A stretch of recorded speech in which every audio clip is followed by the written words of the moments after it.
Welcome to the Sleep to Dream Analytics Explainer video, where better sleep starts with better understanding.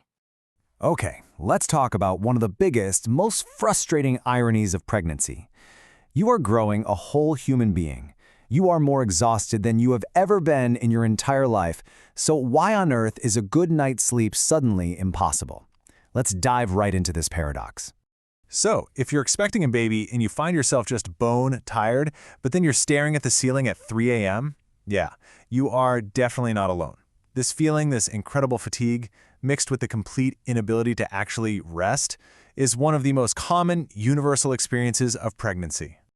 And that really is the heart of what we're talking about today. It's this great paradox, right? Your body is doing this incredible, monumental thing, and it is just screaming for rest. But at the exact same time, it's creating this perfect storm of factors that makes quality sleep feel like a total fantasy. And just look at the scale of this. It's kind of staggering. Up to 98% of women report having their sleep disturbed in the third trimester. I mean, that's nearly everyone. So if you're going through this, just know you are in very, very good company. So, where does it all kick off? Well, let's go back to the beginning, the first trimester. Right from the get-go, a massive hormonal takeover begins. And these hormones, they are the very first culprits behind your sleep going sideways. It's like a hormonal tug-of-war. On one side, you've got progesterone. Its levels can surge up to 500 times higher by the end of pregnancy. Now, progesterone has a sleep-inducing effect, which sounds great, right? But then, on the other side, you've got estrogen, which basically jazzes up your nervous system. So they're pulling your body in completely opposite directions. And this hormonal battle has some very real, very annoying consequences. That progesterone sleepiness, that explains why you're so tired during the day. But it also relaxes your smooth muscles, which leads to more trips to the bathroom and heartburn. Meanwhile, estrogen can cause nasal congestion, making it harder to breathe.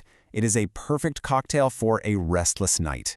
Now, for some people, the second trimester offers a little bit of a break. But then, the third trimester arrives, and the challenge shifts from being mostly hormonal to being overwhelmingly physical. We're calling this the squeeze. First up, the squeeze on your bladder. It's pretty straightforward. As your uterus gets bigger, it puts a ton of pressure right on your bladder. And that, of course, means way more nighttime bathroom trips, which means your sleep gets constantly interrupted. Then you got the squeeze on your lungs. That growing uterus is pushing everything up, including your diaphragm, which actually reduces your lung capacity. This can leave you feeling breathless, especially when you lie down, making it really tough to get comfortable. The squeeze on your stomach is another big one. All that pressure just shoves your stomach around, making it so much easier for stomach acid to creep back up into your esophagus, and that causes that awful burning sensation of heartburn, which always seems to get way worse at night. And finally, there's the squeeze on your entire body, really.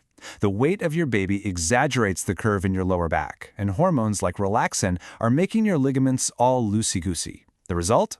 Aches and pains in your back and joints that just seem to scream the loudest when you're trying to rest. So, we've talked about all the general discomforts, but sometimes these issues can cross a line and become specific, diagnosable sleep disorders that are way more common during pregnancy. So let's actually name these nightly nuisances. And this is a really important question to ask yourself. Are you just having a hard time getting comfortable, or are your symptoms pointing to something more specific that, could actually be managed with a targeted approach? First on the list is insomnia. And we're not just talking about one bad night here. It's a whole pattern of having trouble falling asleep or staying asleep or waking up way too early. Over half of pregnant women deal with some form of insomnia, and it's usually fueled by that lovely mix of physical discomfort and, of course, anxiety. Next up, Restless Legs Syndrome, or RLS. This is that absolutely maddening, irresistible urge to move your legs, usually because of this weird, creepy-crawly sensation. It's 2 to 3 times more common in pregnant women, often linked to low iron levels. The good news, it almost always goes away right after you give birth. And then there's gastroesophageal reflux, or GERD. We mentioned it before, but it's often a full-blown diagnosable issue. It's what happens when stomach contents back up into the esophagus, causing that classic heartburn. And like we saw, it really peaks in the third trimester thanks to that 1-2 punch of hormones and physical pressure. So at this point, you might be thinking, okay, I get it. I'm tired, it's temporary, I'll survive.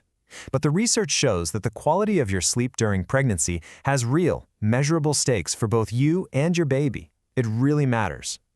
I want to pause on this quote from one of our sources because it's so important. It reframes bad sleep not just as an inconvenience, but as a modifiable risk factor. That word, modifiable, is key. It means it's something we can actually do something about to help prevent complications. And here's a powerful example. Just take a look at this.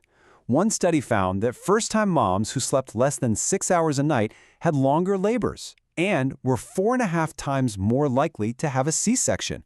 Wow, that is a stunningly direct link between how much you sleep and a major birth outcome. And the potential risks don't stop there.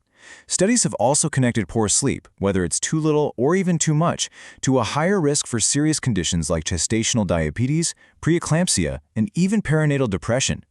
The takeaway here is crucial. Protecting your sleep is a huge part of protecting your overall health.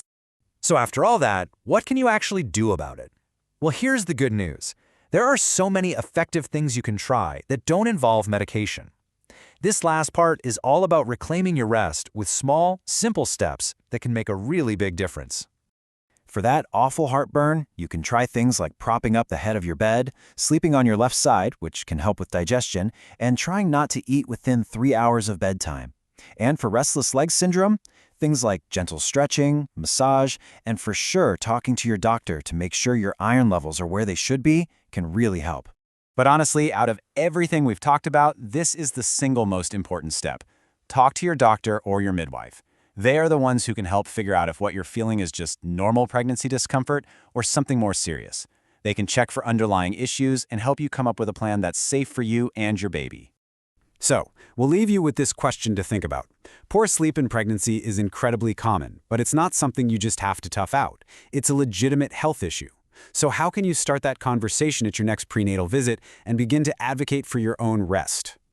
Thank you for watching the Sleep to Dream Analytics Explainer video. We hope you sleep well and dream easy.